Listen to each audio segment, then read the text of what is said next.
Let's make baked apples and squash.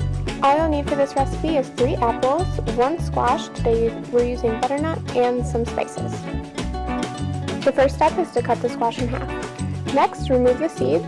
These seeds can be saved and roasted like pumpkin seeds. Next, peel the squash and cut it into even-sized cubes. Do the same to the apples, but leave the skin on.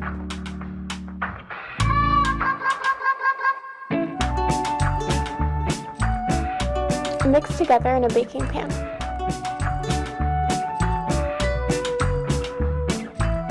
Add a tablespoon of oil. Add 1½ teaspoons of black pepper, a teaspoon of salt, 1½ teaspoons of cinnamon, 1½ teaspoons of curry powder,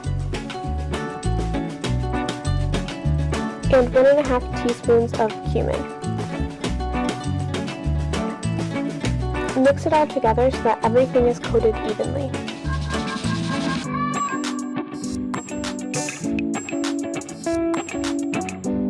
Bake in the oven at 425 for 18 to 22 minutes, stirring once. And there you have it! This makes a great side dish or fall salad topping. Enjoy!